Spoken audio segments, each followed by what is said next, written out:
আসসালামু আলাইকুম, মোহসেন আর শাওন আপনাদের সবাইকে আমন্ত্রণ জানাচ্ছি এনটিভি সন্ধ্যার খবরে। ত্রয়োদশ জাতীয় নির্বাচন ও গণভোটের তফসিল ঘোষণা হচ্ছে কাল। বৃহস্পতিবার সন্ধ্যা ৬টায় জাতির উদ্দেশ্যে ভাষণে এ বিষয়ে বিস্তারিত জানাবেন প্রধান নির্বাচন কমিশনার। বুধবার রাষ্ট্রপতি মোহাম্মদ শাহাবুদ্দিনের সঙ্গে সাক্ষাৎ করে কমিশনের সার্বিক প্রস্তুতির বিষয়ে জানান সিএসি। ইতিমধ্যে ভাষণ রেকর্ড হয়েছে। নিয়ামুল আজিজ সাদেকের রিপোর্ট। জাতীয় নির্বাচনের ট্রেনে নির্বাচন কমিশন তফসিল ঘোষণার মধ্য দিয়ে সব দলের সমসুযোগ নিশ্চিতকরণ, আইনশৃঙ্খলা পরিস্থিতির উন্নতিতে ম্যাজিস্ট্রেট নিয়োগ, ভোট কেন্দ্র স্থাপন ও ভোট গ্রহণ নির্বিঘ্ন করতে সব ধরনের ব্যবস্থা নিশ্চিত করে দেওয়ার প্রতিশ্রুতি দিয়েছে ইসি। দুপুরে রাষ্ট্রপতি মোহাম্মদ শাহাবুদ্দিনের সঙ্গে সাক্ষাৎ করেন প্রধান নির্বাচন কমিশনার এএমএম নাসির উদ্দিনের নেতৃত্বে কমিশনারগণ। বঙ্গভবনে এ নিয়ে আনুষ্ঠানিক কোনো প্রতিক্রিয়া জানাননি তারা। পরে সচিব বলেন, নির্বাচনের সার্বিক প্রস্তুতি নিয়ে সন্তুষ্ট রাষ্ট্রপতি।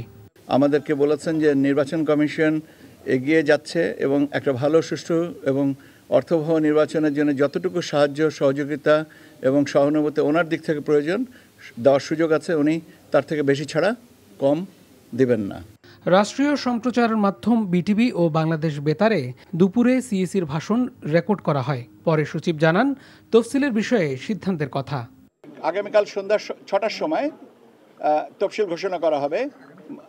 মাননীয় প্রধান নির্বাচন কমিশনার তফসিল আপনার অন এয়ারে আপনাদেরকে জানিয়ে দিবেন। সীমানা নিয়ে যে একটা খবর পেয়েছি, আমরা অ্যাডভোকেট অন রেকর্ড অথবা শর্ট অর্ডার পাওয়ার পরে এ বিষয়ে কমিশন সিদ্ধান্ত নেবে। তিনি জানান, সংসদীয় আসন নিয়ে উচ্চ আদালতের আদেশ তফসিলে বিঘ্ন ঘটাবে না। Niamul Aziz Sadek, NTV news, Dhaka.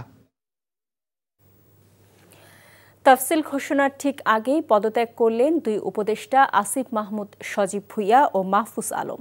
প্রধান উপদেষ্টার প্রেস সচিব সংবাদ সম্মেলনে এই পদত্যাগের কথা জানান। এর আগে সচিবালয়ের সংবাদ সম্মেলনে সজীব ভুঁইয়া পদত্যাগের ইঙ্গিত দিলেও স্পষ্ট করেনি সেটি।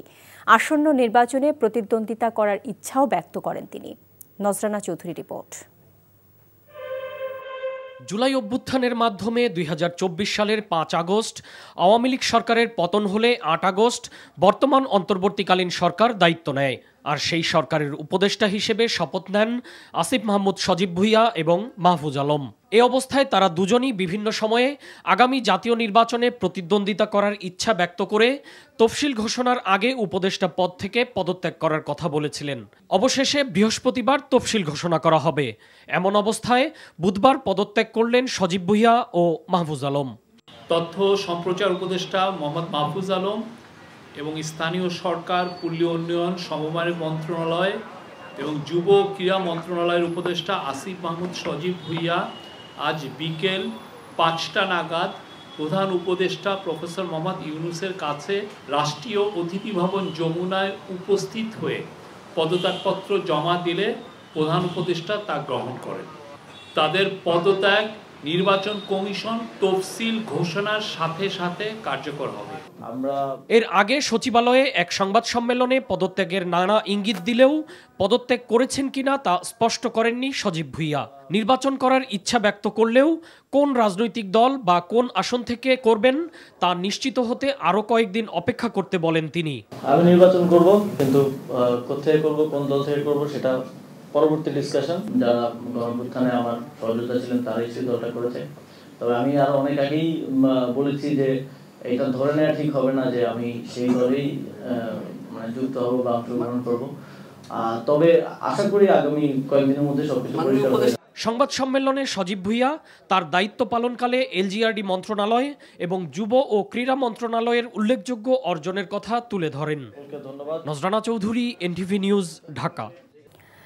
গণ অভ্যুত্থান পরবর্তী আগামী নির্বাচনকে একটি নতুন বাংলাদেশ করার সুযোগ হিসেবে উল্লেখ করে প্রধান উপদেষ্টা প্রফেসর মোহাম্মদ ইউনূস বলেছেন, এই নির্বাচনকে সুন্দর ও সুষ্ঠুভাবে আয়োজনের মাধ্যমে স্মরণীয় করে রাখতে হবে।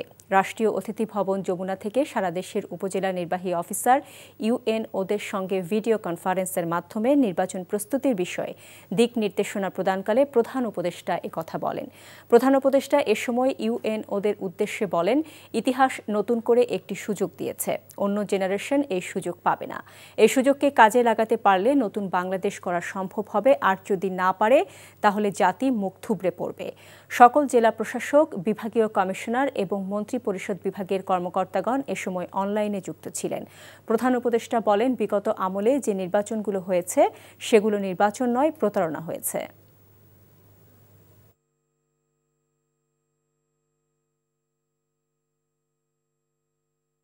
গত 3 বার যে নির্বাচন হয়েছে সেটাও নির্বাচন, সেখানে নির্বাচিত হয়ে লোক সংসদে গেছে, কিন্তু আজকেও আরো বহুদিন ধরে সারা জাতি স্মরণ করবে সেগুলো তামাশা হয়েছে, প্রহসন হয়েছে, নির্বাচন হয় নাই। যে কোনো সুস্থ মস্তিষ্কের মানুষ বলবে ওটা কোনো নির্বাচন তো নয়, এটা জাতির সঙ্গে প্রতারণা করা হয়েছে।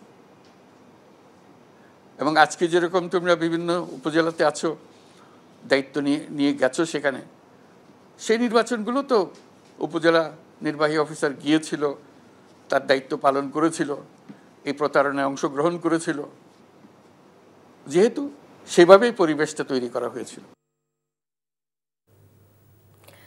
সাধারণ মানুষ রাজনৈতিক দলগুলোর তর্ক বিতর্ক শুনতে শুনতে বিরক্ত হয়ে গেছে উল্লেখ করে বিএনপির ভারপ্রাপ্ত চেয়ারম্যান তারেক রহমান বলেছেন, মানুষ এখন দেশকে এগিয়ে নিয়ে যাওয়ার পরিকল্পনা দেখতে চায়। মানুষের পক্ষে দেশ করার যুদ্ধে নামার আহ্বান জানিয়ে তিনি বলেন, সবাই সজাগ না হলে বিপদ নেমে আসবে। একমাত্র বিএনপির কাছে দেশ পরিচালনার পরিকল্পনা রয়েছে বলেও তিনি জানান। হাসান মাহমুদের রিপোর্ট। রাজধানীর কৃষিবিদ ইনস্টিটিউশন মিলনায়তনে চলমান বিএনপির দেশ গড়া পরিকল্পনা কর্মসূচির চতুর্থ দিনে অংশ নিয়েছে কৃষক দল ও যুব দল।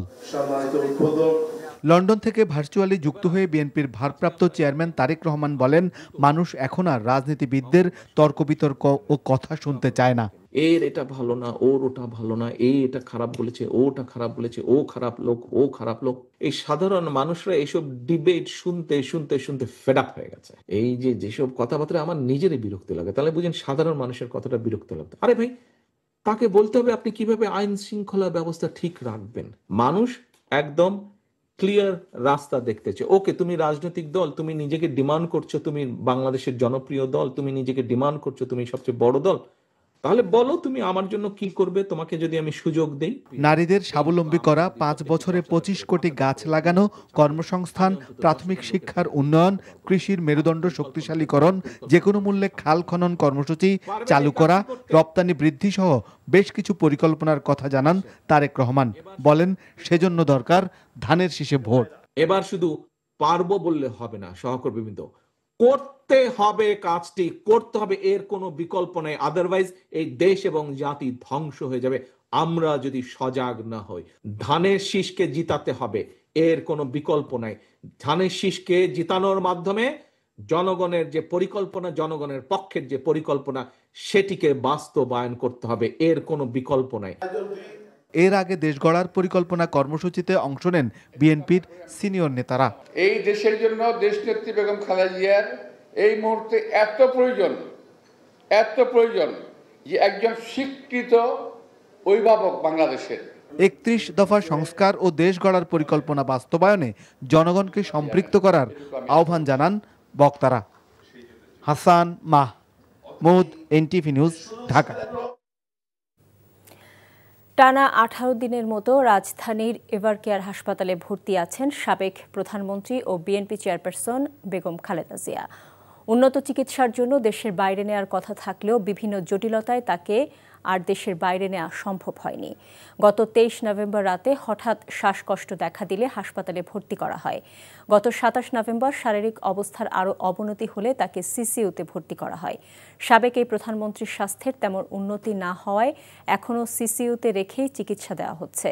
দেশি বিদেশি চিকিৎসকদের সমন্বয়ে গঠিত মেডিকেল বোর্ডের অধীনে চিকিৎসা চলছে খালেদা জিয়ার। পাশাপাশি তার স্বাস্থ্যের দেখভাল করছেন পুত্রবধূ ডাক্তার জুবাইদা রহমান।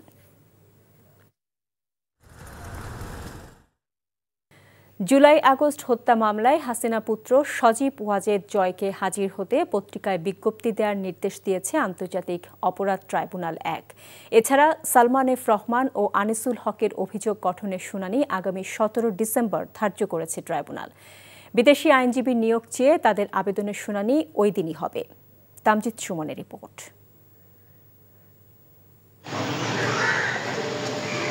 বুধবার জুলাই হত্যাযজ্ঞের মামলায় হাজির করা হয় আনিসুল হক ও সালমান এফ রহমানকে।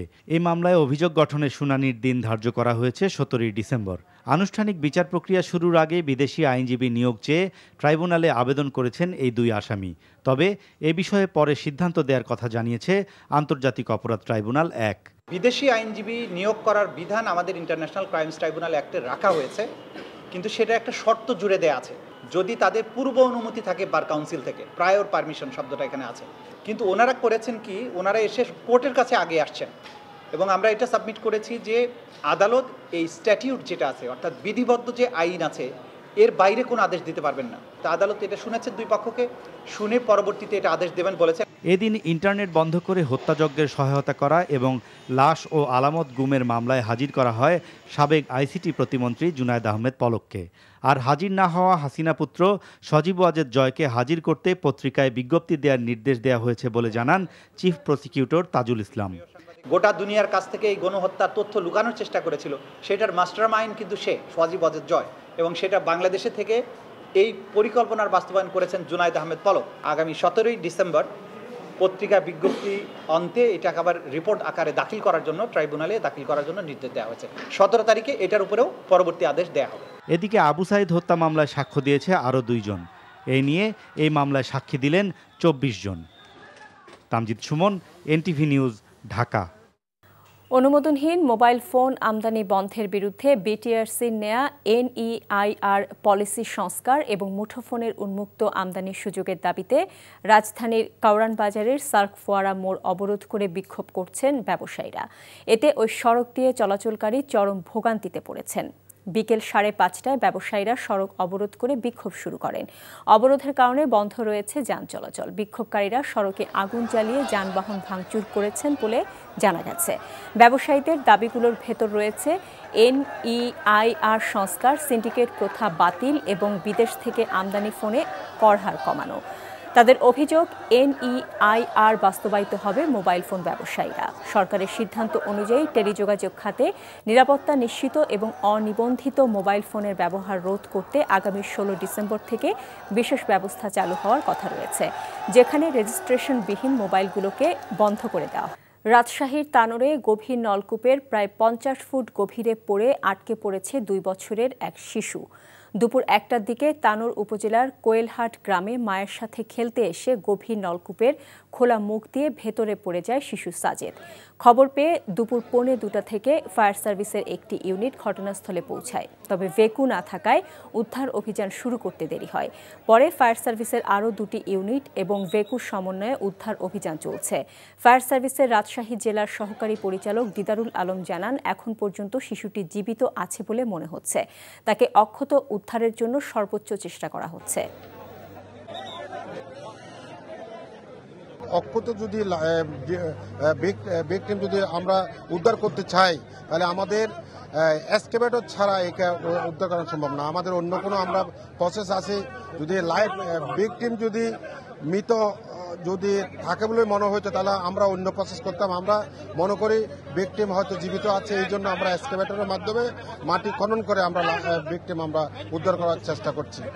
আন্তর্জাতিক মানবাধিকার দিবস উপলক্ষে আওয়ামী ফ্যাসিবাদী আমলের মানবাধিকার লঙ্ঘন শীর্ষক তথ্যচিত্র প্রদর্শনী করেছে ইসলামী ছাত্র শিবির।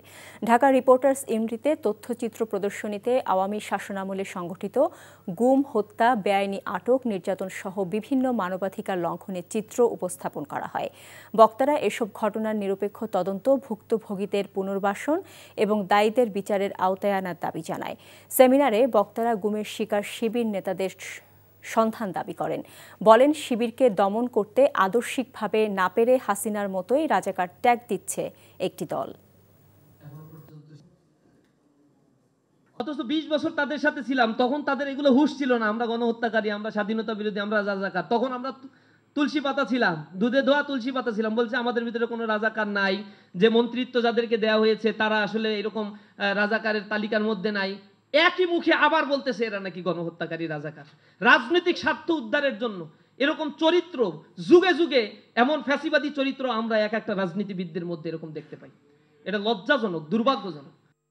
14 ডিসেম্বর থেকে শুরু হচ্ছে প্রথম বিভাগ ক্রিকেট লীগ। বয়কটের ডাক দেয়া ক্লাবগুলো অংশ না নিলে বাই লস অনুযায়ী বহিষ্কারের হুঁশিয়ারি দিয়েছে বিসিবি। বোর্ডের নির্বাচন ইস্যুতে মাঠের খেলা না হওয়ার কোনো সম্পর্ক নেই বলেই দাবি তাদের। ক্রিকেটের স্বার্থে ক্লাবগুলোকে মাঠে ফেরার আহ্বান জানিয়েছেন সহ সভাপতি ফারুক আহমেদ। কুশল ইয়াসিরের রিপোর্ট। অনেক প্রশ্নের উত্তর প্রত্যাশা করা সংবাদ সম্মেলনে নতুন কিছু প্রশ্নের জন্ম দিল ঢাকা মহানগর ক্রিকেট কমিটি সিসিডিএম। প্রথম বিভাগ লিগের নির্ধারিত 20 ক্লাবের মধ্যে 7টি ক্লাব অংশ নিচ্ছে না এবারের প্রথম লিগে। বিসিবি নির্বাচনের বৈধতা নিয়ে প্রতিবাদকারী ক্লাবগুলোর এক অংশ তারা। বাকি 13 ক্লাব এরই মধ্যে লিগে অংশ নেওয়ার প্রস্তুতি শুরু করেছে। লিগ খেলতে আপত্তি জানানো 7 ক্লাব নিয়েই সূচি প্রকাশের পথে সিসিডিএম। 72 ঘন্টার মধ্যে ওই দলগুলো কিভাবে মাঠে নামবে সেই প্রশ্নের কোনো উত্তর মেলেনি। দেখুন, আমরা অফিসিয়ালি তো 20টা দলই ধরে রাখবো, কারণ আমরা এই ধরনের মৌখিক বার্তা পাচ্ছি, বাট আমরা ফিক্সচার ছাড়ছি 20টা দলকে নিয়ে। যারা স্বেচ্ছায় লিগে অংশগ্রহণ করবে তাদেরকে নিয়েই লিগ শুরু করতে চাই আমরা।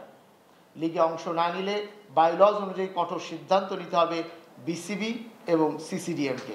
নভেম্বরে মৌসুম শুরুর কথা থাকলেও এরই মধ্যে 1 মাস পার হয়েছে। খেলা না হলে দেশে ক্রিকেট ক্ষতিগ্রস্ত হবে। ক্রিকেটের স্বার্থে মাঠে ফেরা উচিত বলে মন্তব্য করেছেন বিসিবির সহ সভাপতি। এবারের ঘটনাটা আসলে খেলা বন্ধ হওয়ার মনে কোনো ঘটনা না। তারা যেটা করছে এটা আমার মনে জিনিসটা খুব কি বলবো, যৌক্তিক না। আপনার নির্বাচনে কি হয়েছে না হয়েছে তার সাথে খেলা অনুষ্ঠিত হওয়া না হওয়া আমি এটা কোনো কারণ দেখি না। আমার মনে খেলা মাঠে গড়াতে হবে, যেটা ক্রিকেটের স্বার্থে, প্লেয়ারদের স্বার্থে, এটা আমি মনে করি। আর বাকি যে জিনিসগুলো আছে এগুলো অন্যভাবে কথা বলা যেতে পারে যদি কিছু থেকে থাকে। প্রথম বিভাগ লিগ নিয়ে অনেক উত্তরের জায়গায় আরও নতুন প্রশ্নের জন্ম দিয়ে গেল এই সংবাদ সম্মেলন। কুশল ইয়াসির, এনটিভি নিউজ, ঢাকা।